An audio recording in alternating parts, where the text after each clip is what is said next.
जय सिया राम दोस्तों। मैं Anand Kumar, SIP coaching classes. आज हमें अपनी कोचिंग में बहुत अच्छी बात बच्चों के द्वारा बताई गई। ये कोई नई बात नहीं है।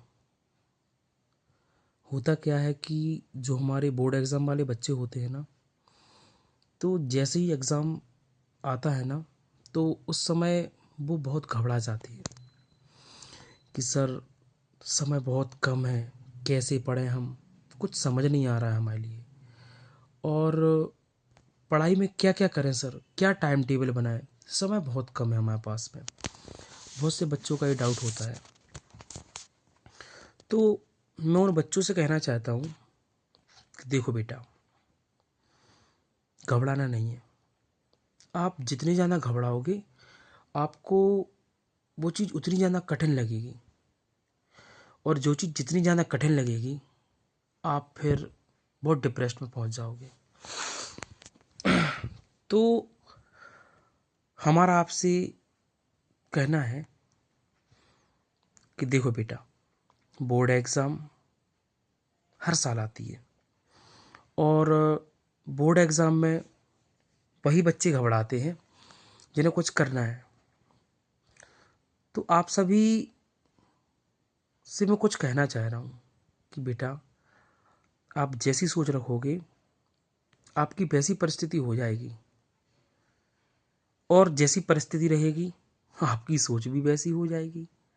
मतलब कहने का तात्पर्य यह है कि अगर आप आईएएस या फिर कोई भी कार्य करने के लिए अपनी परिस्थिति तैयार करते हैं, तो आपके कार्य के हिसाब से आपकी स्थिति बन जाती है। अगर आप अच्छी सोच लगाते हो, आप पॉजिटिव सोचते हो, और आपके दिमाग पर एक चीज़ चलती है, नहीं हमने तो ये कर लिया, हम ये कर पाएंगे, ये और ये हमसे हो सकता है, तो आप वो चीज़ कर सकते हो। ऐसा कभी नहीं हुआ है कि आप कमज़ोर थक हार के बैठ जाएं और आपकी जो भी काम है वो पूरे हो जाएंगे, कभी नहीं हो सकते हैं। तो आपको बेटा अपनी सोच बदलनी पड़ेगी, आपको पॉजिटिव सोचना पड़ेगा। और पढ़ाई के टिप्स कुछ ऐसे हैं कि जो हमारे टॉपर्स बच्चे होते हैं, उनके लिए सबसे बड़ी कुंजी ये होती है, सबसे पहली चीज़, कि सर हम पढ़ें कैसे। तो हमारे टॉपर्स बच्चों का कहना है, और टॉपर्स बच्चे कहते भी हैं, कि जब भी आप पढ़ाई कर रहे हैं तो आपके चारों ओर का वातावरण बिल्कुल शांत होना चाहिए। शांत वातावरण में आप पढ़ाई कर सकते हैं, आप अच्छी पढ़ाई कर सकते हैं। और ज़्यादातर अभी समय हमारे पास में उतना है नहीं है, 1 महीने बचा हुआ है, तो 1 महीने में कैसे पढ़ाई करें आप।